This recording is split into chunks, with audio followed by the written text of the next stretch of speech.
Once upon a time, in a land of magical forests and sparkling lakes, there lived a dragon named Ember. Ember was not just any dragon. She had scales that shimmered like the stars and breathed fire that danced with 1,000 colors. But despite her dazzling gifts, she was lonely. The other dragons admired her beauty and power, but felt overshadowed by her brilliance.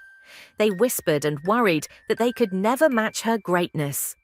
One day, the jealousy became too strong, and the dragons told Ember she should leave their valley. Heartbroken, Ember flew to a distant mountain where she could be alone.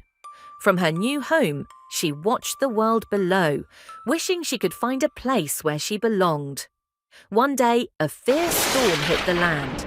The valley was flooded, and the dragons needed help. They tried to control the flood but failed. Seeing their plight, Ember soared down to help. With her radiant flames, she created a barrier of fire that stopped the flood and saved the valley.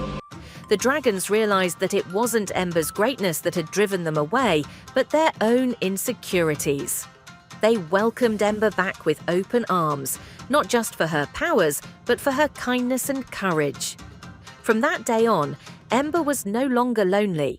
She had a place where she was loved for who she was.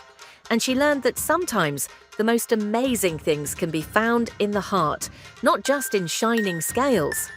And so Ember and the dragons lived happily ever after, always appreciating each other's unique gifts.